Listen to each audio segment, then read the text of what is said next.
Jacobs, and welcome to another episode of Hold Up, Wait a Minute, Now Let Me Put Some Beta in It.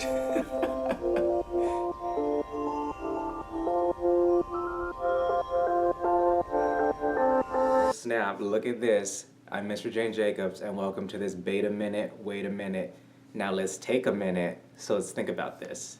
And this is an extended version because now, you know what, I'm trying to break away from just those minute videos, you know what? I got those going, and now the next step is to kind of show you even more how to get motivated, how to just like change your life, and really think about ways to really improve the way you see the world. Because you know what? There's a lot of just negativity out there, and for me to show you how to, or show myself, first and foremost, these are for myself, but to show how I live an authentic life and show positivity to the world that I bring. And so this topic that I'm going to talk about is one that I love. Like, I love when I hear people talk about this all the time, or they say this. They're like, oh, back to reality. Back to reality. I love that saying, or when people say that, because they're calling themselves out. Because you know what? What does that mean?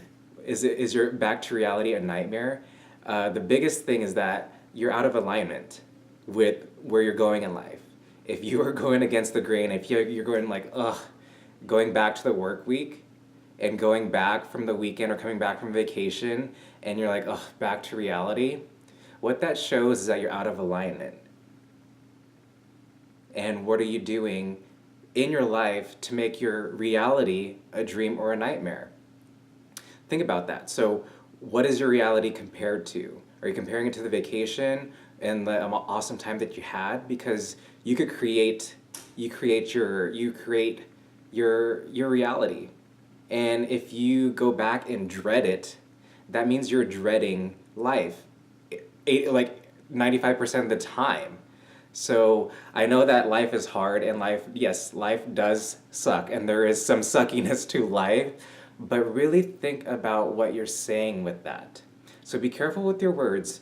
For me, I'm in alignment. You know, I've realized now in my life, it took me 28 years to realize that I don't have to race. It's not a race anymore. Everything I do now, I've won. I've won in life, because I have a source of income. I have a roof over my head, and I could pay my bills. Everything else in life is extra. What? Extra regular, honey. Yes. Everything that you're doing, every pursuit that you do right now, right here and right now, is extra. And so, when you really need to think about how to get yourself back into realignment and get your, pursuit of your dream. So if you're dreading work, you be thankful for that job. That's a source of income to get you what you have right now. So try to focus on the good in anything that you do. There will be bad days, I get it. But you could always look forward to something. And this is one thing that Bernard Bouchard taught me. And he's like a mentor, personal development coach.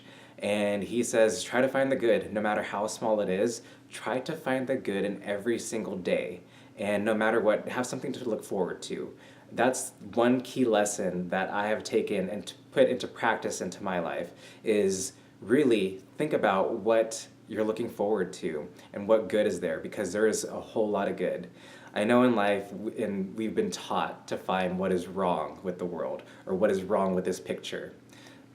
Let's kind of reframe and rewire our brain to really say what is right, because there's a lot of things going right for you, and that has been a problem for me for me to realize, and I had to shake that what's wrong mentality.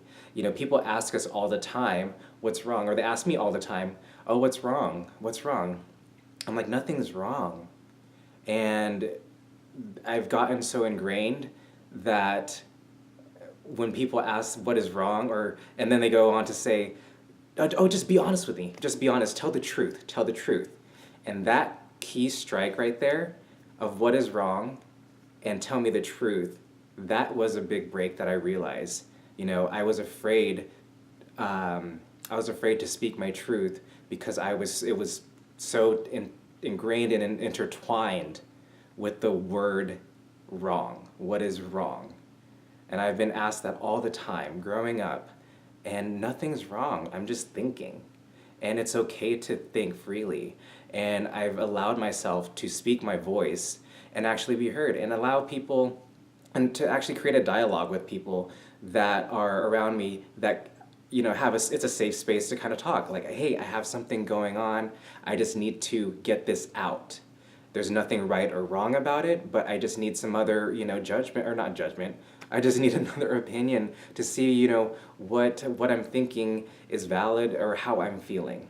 That is one thing that I had to shake. And going back to the reality of it, when I would hold back my voice and people ask me all the time, what's wrong?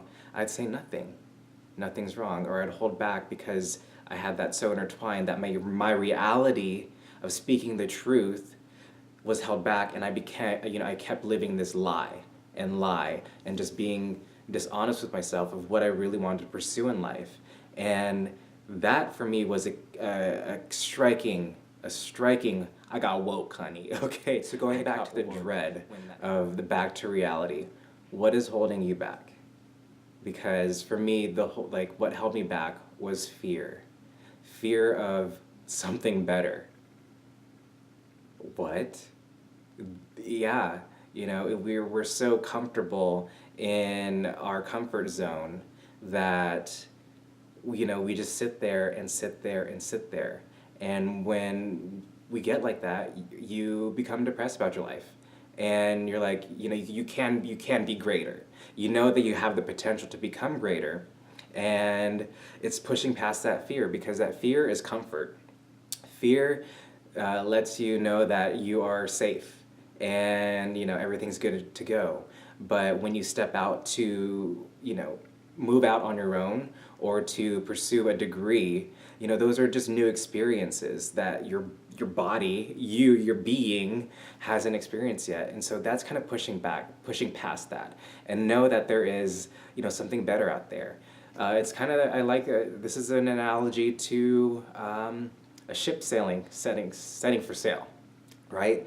They set a course. They have star charts, they align themselves, but they go out and they look forward to the vast ocean, and they don't look back to land, or once it's gone, right? Because there's a point of no return. So, get back to reality is that the captain of the ship is aligning itself.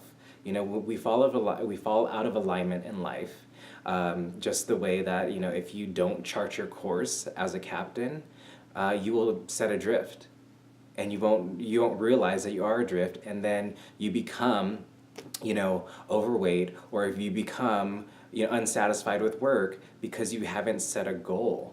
And when you set goals, this is the step to getting back to reality. And the things that I've done to get myself into alignment with my reality is I journal and I write down, and so I plan ahead and make sure that I'm in alignment with that day. And if I don't hit those marks, I don't beat myself up about it.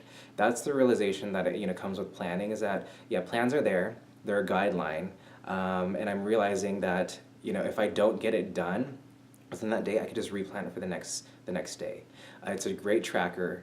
I've also, to get back to my reality, I've started blogging, vlogging, writing, and sharing with the world of what it is to live authentically.